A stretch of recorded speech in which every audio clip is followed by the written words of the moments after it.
Hello, everyone. It's been a while, but I am back to bring some more deck building content for Lorcana in Pixelborn.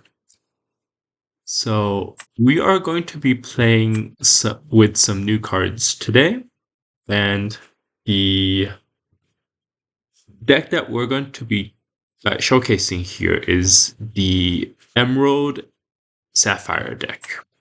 So what the whole point of this deck, and it's felt pretty smooth recently. The whole point of this deck is to capitalize on the strength of Cogsworth.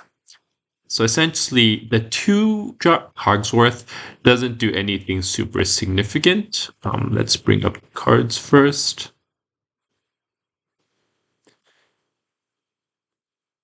So the 2-drop Cogsworth is a 2/3 that essentially, if you have reckless characters, you can utilize them to gain lore. Not super useful here, but you can use it in order to shift on turn 3 into the 5-drop Cogsworth, which is definitely worth it. So essentially, the 5-drop Cogsworth is a ward to attack 5 health character that can quest for 2, and it has the ability Unwind. Your other characters gain resist +1, and that completely changes up the math of Emerald decks, right? So one of the biggest weaknesses of Emerald decks is running into Steel, because they have the Tinks and the Grab Your Swords, which can essentially board wipe you or do a ton of damage. So with Cogsworth on the field, it really makes it so that those cards aren't a threat anymore. So we include because this is kind of still in testing, we just run 4 copies of each of the cards, but it's felt pretty nice so far. So we run 4 copies of the Maleficent because in this deck, 4 drops are premium. The idea is you might get a 1 drop, but 2 drop you play the Cogsworth, 3 drop you shift, and then 4 drop you can actually drop down something pretty big. So Maleficent is one of the better 4 drops that we have, along with the green Hans, I think. Yeah, the green Hans is the other 4-drop that we include in this deck because it can quest for 3. It's a 3/3, so 1 less health, but it can quest for 1 more. So those are the 2 4-drop characters that we run in this deck. On the 5-drop slot, we run the Cogsworth as well as the Donald Duck. The Donald also has wards, so you got some nice protection there in blue. And then 6 cost, we run the Robin Hoods just for a little bit of card draw in case we need it. But the idea is most games should not go super long after turn 6. If it goes past turn 9, you're probably not going to win. In the green suite, we have pretty much the the rush cards here, right? We want the aggro, not the rush, the aggro cards. We want to go fast. And so we have the 1-drop Duke, the 2-drop Flynn Rider that quests for 2, the 3-drop Cheshire Cat that essentially banishes whatever kills it, has 0 attack, but quests for 2, the 3-drop Jasper, which is potentially there for Mirror Match. It's a good 3-drop, and it prevents another creature from questing. Has a lot of health, which is also nice in a resist deck. And then we have the Hans that we said before. We do run the Bell as a 5-drop. So we have a couple of 5-drops. So the Bell, which really we want cards that quests for a lot. So the Bell quests for 3, and then the Cusco also quests for 3. The Bell essentially has another incentive for other characters to not challenge into her, because whenever she's challenged, your opponent has to discard your entire hand. Though in practice, what you'll see is most of the time when you have a Bell on the field, your opponent really doesn't have many cards in their hand, so they essentially can take her out without worrying too much. But she quests for 3, and with resist, even 3 healths is very difficult to deal with. We have the Cusco, who has ward, which is more protection. And then for the 6-drop, a 6-cost slot, we have Beast and Genie. Beast is pretty nice, the new Beast. He quests for 2, is 4/5, and essentially can re-ready, so it makes him even more difficult for opponents to deal with. Essentially, if you have Beast Exerted, your opponent, if they run into it with one character, it re-readies the beast, and so they can't attack into it again. On your turn, you can potentially utilize beast to quest multiple times if it's worth it. Though, in that scenario, most of the time you have characters that can quest for 2 or more on the field anyways. So using a character to damage an opposing character in order to re-ready beast isn't really a good efficient use of your characters on the board. And then we have Genie, which is just a great temple card. It can bounce a card back to your opponent's hand and essentially help your board stay quest out to victory.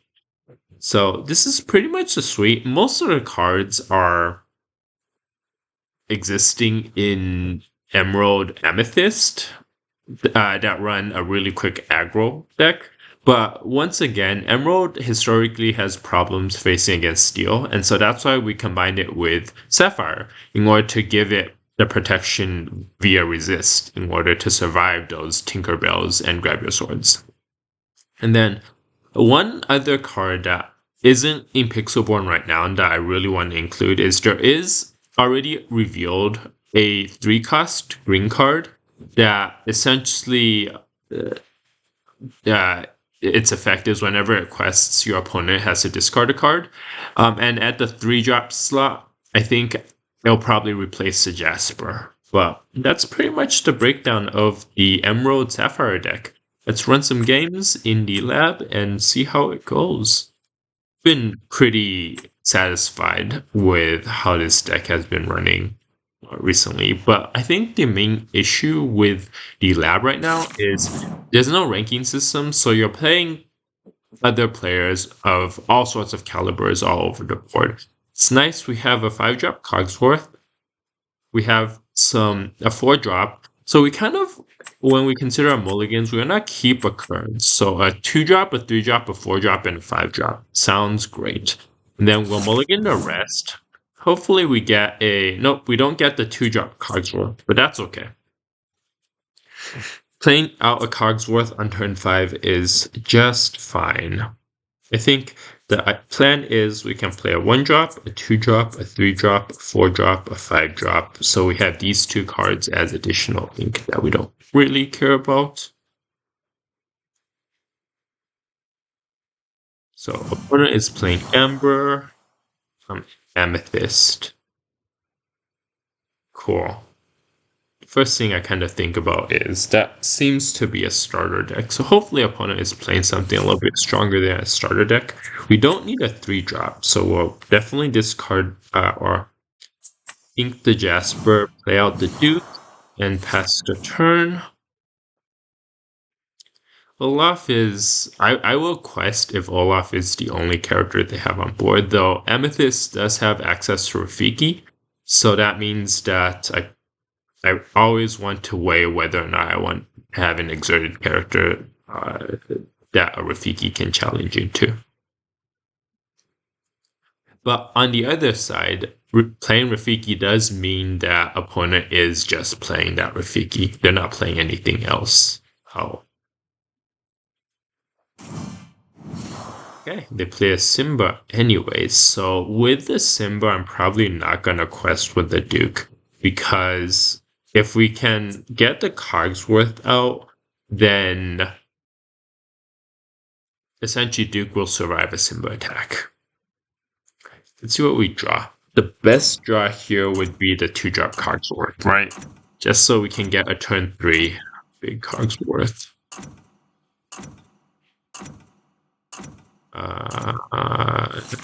And nice. Sometimes you just get lucky there. So that means that, yeah, we still don't need two of the 4-drops, but we will play out the Cogsworth. We'll pass the turn. So next turn, we'll just shift into Cogsworth. Quest if they only have these 2 characters, because essentially they can only deal 1 damage with the Simba. Or otherwise hold our characters back. And then the next turn, we'll just start running out our other creatures and start questing with them. It can get scary against a rush deck because the turn 2 and turn 3 that you're playing the Cogsworth, you're really not doing anything. But it is, the Jasper might actually come in handy. We actually probably will ink a Cheshire Cat or Flynn Rider. I think we'll ink the Cheshire Cat. Shift onto the Cogsworth.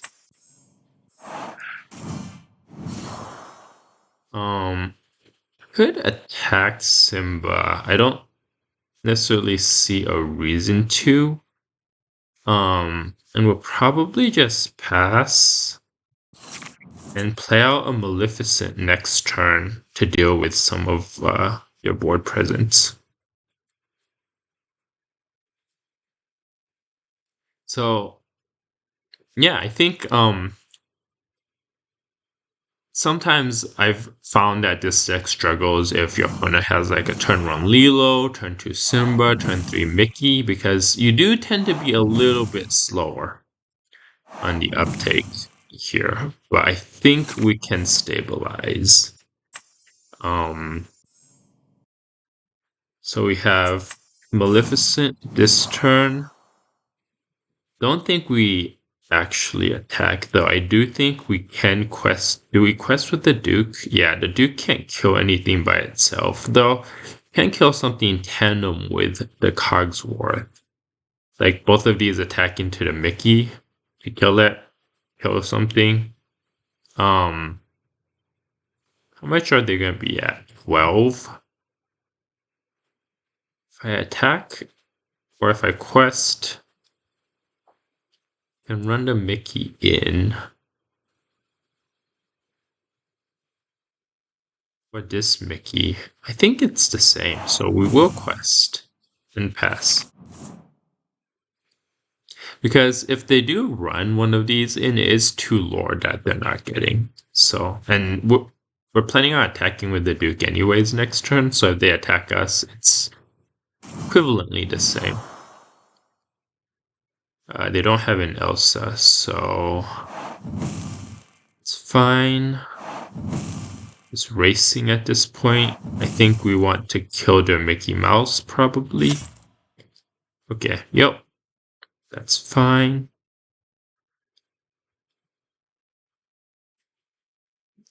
Alright, 8, 7. Yeah. I think I just have to kill the Simba and then kill the Mickey. 7? How dangerous is it at 7? Because we can get Jasper out.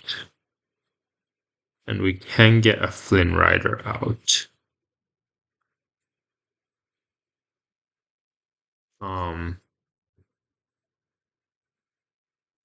Because if we attack here, pick 3, they're gonna attack with that, attack with that. That's actually fine. Yeah. So we're gonna just play out the Jasper, ink a cat, play out the Flynn Rider. We will attack into the Mickey Mouse there and pass. So they can go up to 15 if they quest with everything, but then I think we can wipe the whole board.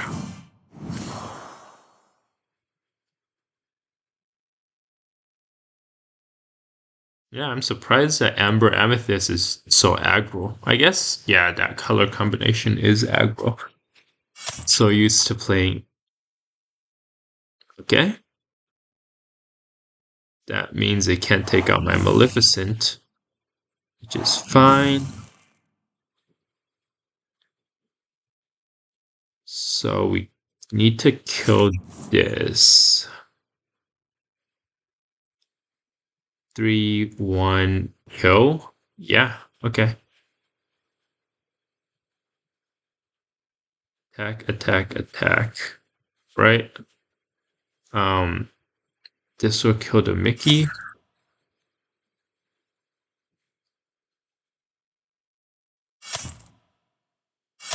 kill the Anna. And then we'll sell Cusco and pass.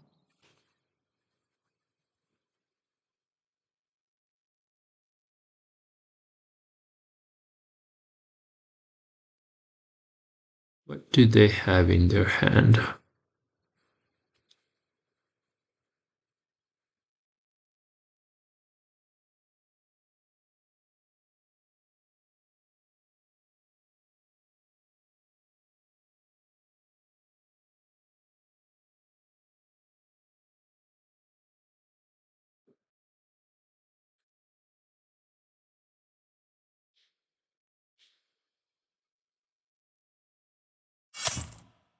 Wow, they are double trading to the Jasper. Okay, I'll take it.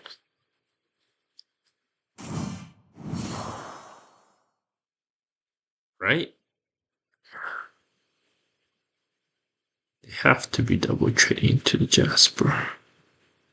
The Olaf still survives. Okay, well that Stitch is definitely a pain. Duke is not what we're looking for. 17. I think I need to kill the Olaf, regardless. And then we'll quest and pass. That gives us maybe 2 turns. 1 turn. Beast is nice.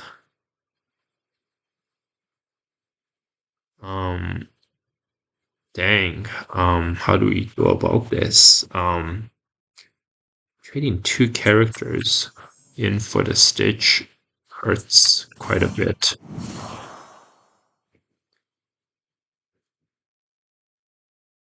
Attack, quest.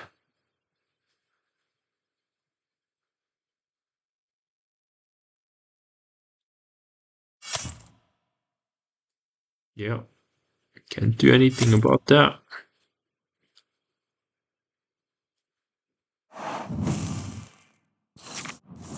See what they draw.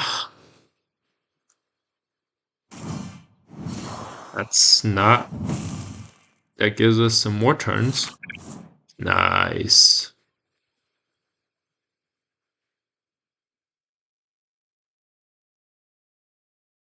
What's the best way to do this here?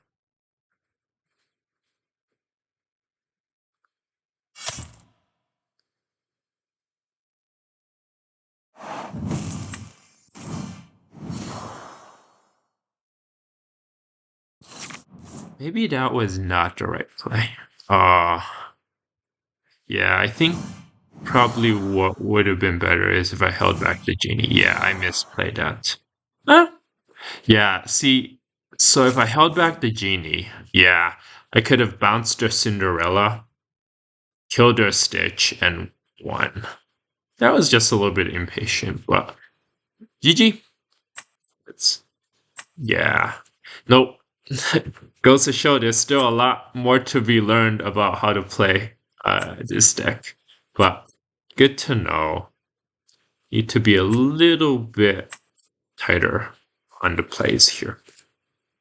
Yeah, because if they quested once with the Stitch, it wouldn't have mattered anyways. I guess I am worried about the way that would have been the right play is if they had a shift Stitch there. So cool. We have the turn 2 Cogsworth. We want to keep a 4-drop. We want to keep the 1-drop, I guess. No, it's okay if we mulligan the 1-drop if we don't see that turn 5 Cogsworth yet. We draw into another one. So 1, 2, 3, 4, 5, 6. Good curve. Man, I think we should have won that first game.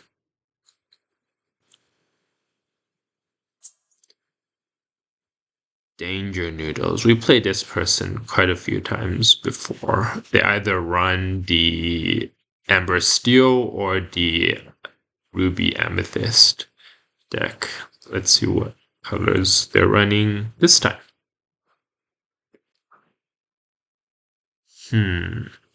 Yeah, I should have held back the genie.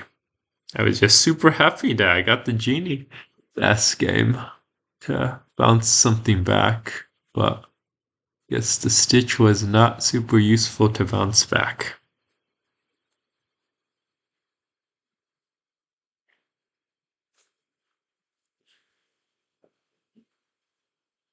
Okay, so they're running the Amber Steel deck.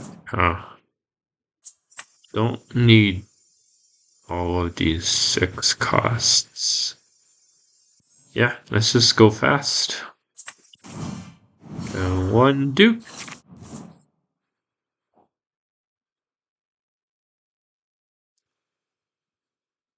Right, never mind. They do not want to play against this. Let's see if we can find another player.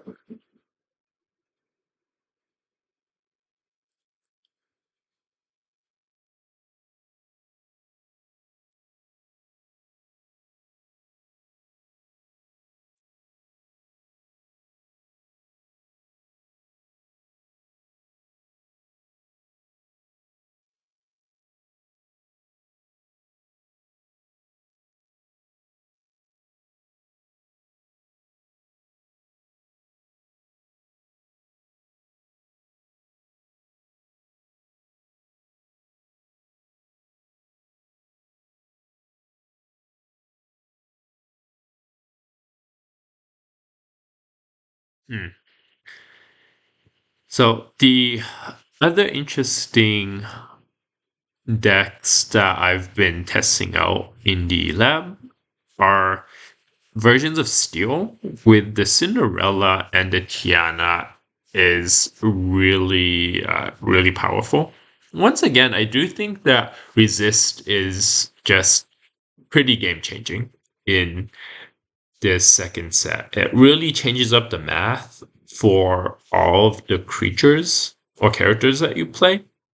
And it essentially makes all of your early players just that little bit better, which can't be stressed. So good.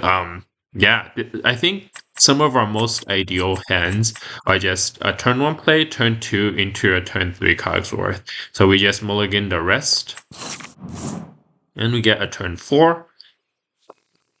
Nice. So perfect for exactly what we're looking for.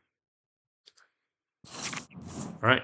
So we just do we ink? Yeah, we ink the Cogsworth because if the Cogsworth gets taken out turn 2, then we probably don't want to play a turn 3 Cogsworth. At that point, we're just better playing out the Cogsworth on turn 5. Cool. What's better, Maleficent or Hans? Probably Maleficent. So we ink the Duke, and we play out the Cogsworth, and we pass the turn.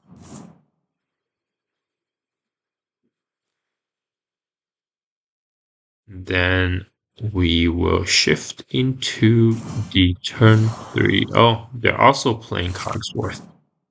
Players be learning. Ink the Jasper will shift onto a Cogsworth. So that can do that. Prince Eric can still take. Oh, uh-oh. Okay, good.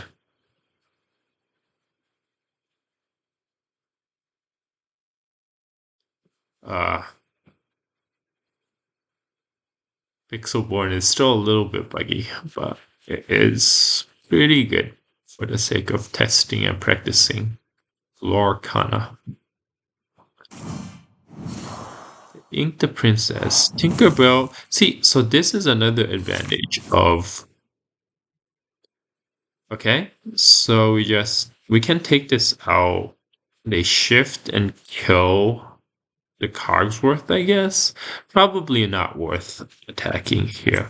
So we're just gonna play out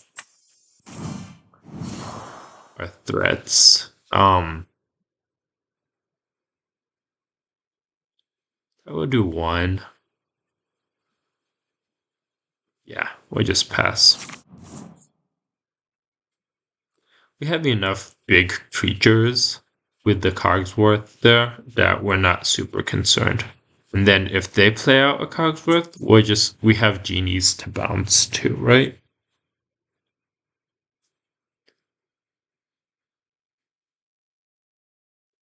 Then our Maleficent can definitely start questing.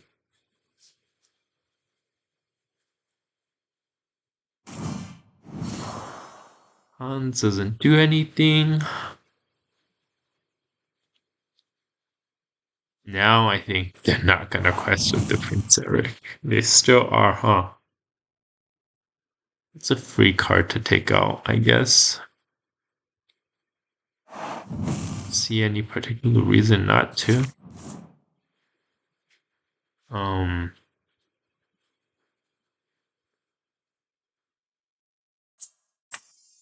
think this Hans. Play out a Donald.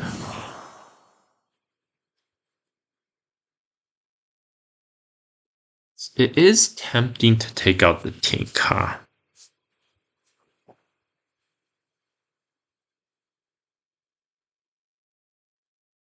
In fact, I think that's what I'm gonna do. Yeah, we're gonna take out the Tink. And pass. This way, they don't have a way to shift onto the Tink and attack. I think the best bet is they can kill the Duke. But they don't even have an easy way of taking out my Maleficent.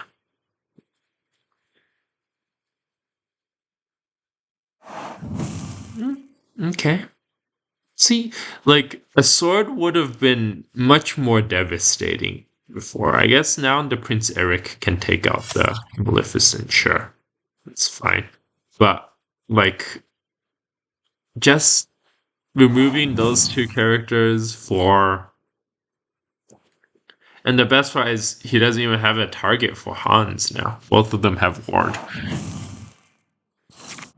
And he deals 1 damage himself.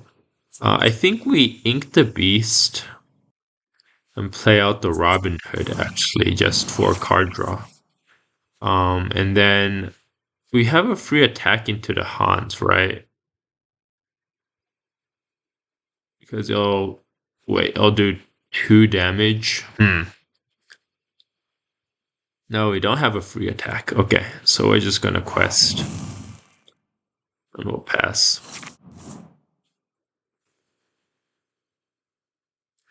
But now we can attack with the Robin Hood into the Hans.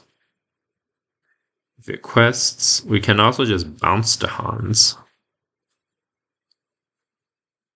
Yeah, like a Grab Your Swords will only do 1 damage to Robin Hood, 1 damage to Donald Duck, and 2 damage to Cogsworth. So not super threatening. And then a Smash would only do 2 damage to Robin Hood.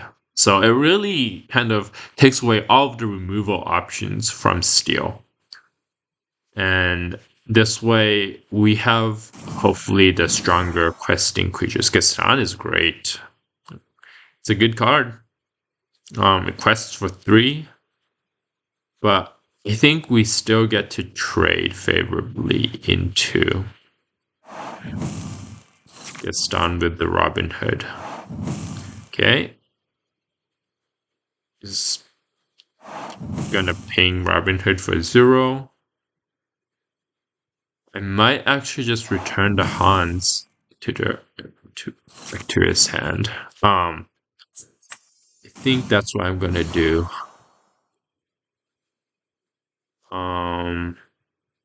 Then we'll just quest, and pass.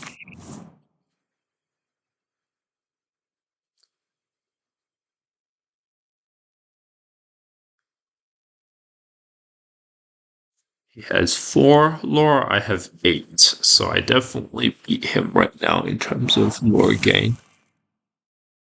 What's he going to get rid of? Probably my genie. On my Robin Hood.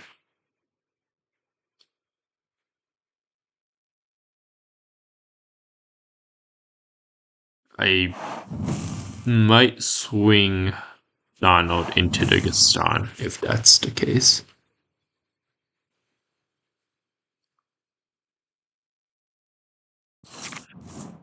That's a good draw.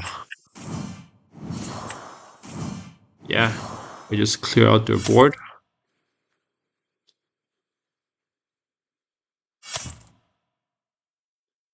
And quest.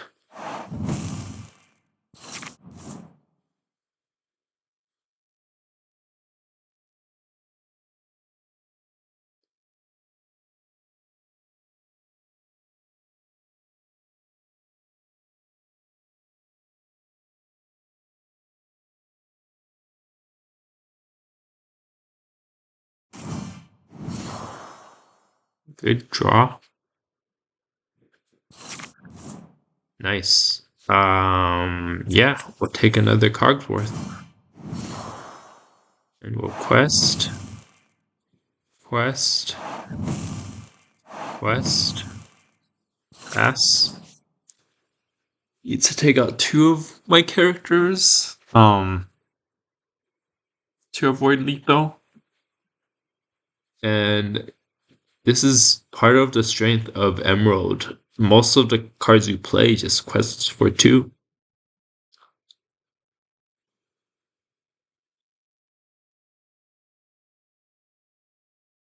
Plus, I think it's a little bit more fun than Ruby Amethyst just because the games tend to go a little bit faster. Once again, most games tend to end by turn 3, by turn through turn 6 to 9. So in this case, this game ends on turn 9. So, great. Best part about this is even 2 swords doesn't deal with the board, and still 6 lore on board. Cinderella. Quest. That's game. We can do one more.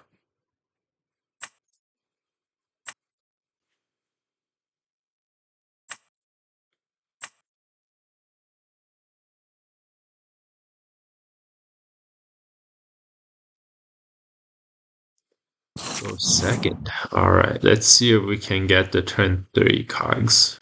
Nope. Alright, what do we have here? Got turn 1 and turn 4. I think we'll just keep the 4 drop in this case and mulligan everything else. And see if we can get some Cogsworths. Oh boy, okay. This is gonna be a very slow hand. But we got 3 Cogsworths. Wow. Okay. Maybe we'll get lucky and grab the 2-drop Cogsworth. This is probably one of the diciest hands we can have. The 3 Cogsworth is great. I won't. Probably should keep that, let it go, but no, we're going green mode here. We're just gonna slam down 3 Cogsworths and say, you can't deal with our board.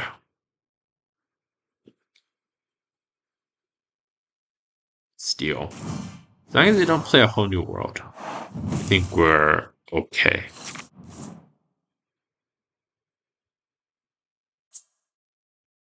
Oh boy. I don't think we need 3 Cogsworths. I do want to get down this Duke, but I don't think we can. We're just gonna ink the Duke and pass. A whole new world just... If they whole new world us here, I might just scoop.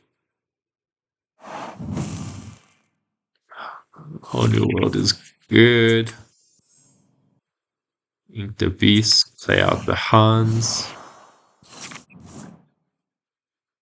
These we can kill some of these Mickeys. Okay, good. Okay, they're playing items. Okay, that's also scary. Also scary. Definitely gonna take out some of these Mickeys here.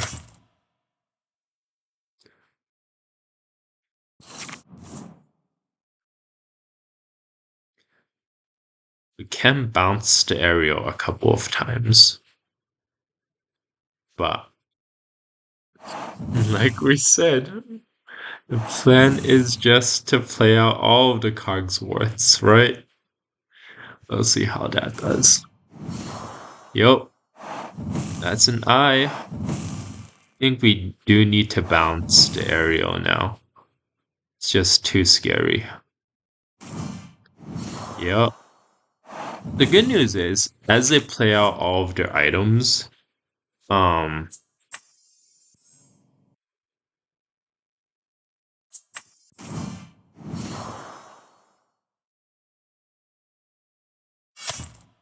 they have fewer and fewer items to fuel that aerial. And plus, we are gaining very rapidly in terms of. They might just scoop after this genie.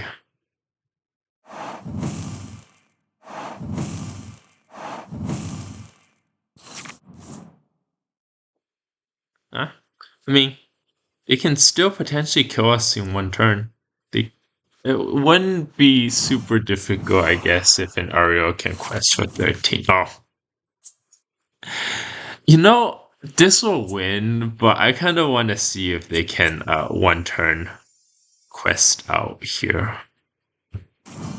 I'm gonna give them a chance to see if they can win. They probably can.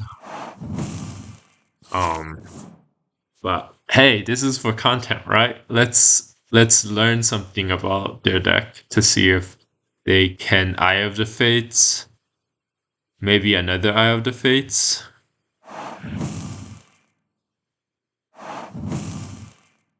That's 2. That's 4. Do they have enough? Scepter. Good thing they don't have another eye, right? Because if they had the other eye, they'd be questing for 3 each time. It's a frying pan. 17. I don't think they have enough. No. Yeah. Okay. But imagine now if they had an Eye of the Fate, right? They quest for two Eye of the Fate, play down the Eye of the Fate for 4, quest for 3, so that's 5. Play down a scepter, quest for 3 again, 8, play down a thing and a play. So they can quest for 11. So they could be 2 away. Okay. So it's still hard to one turn victory there. But that's pretty much the what was it? Emerald Sapphire deck. So hope this is interesting, and I think we're gonna see a lot more of Emerald Sapphire in the future. Take care.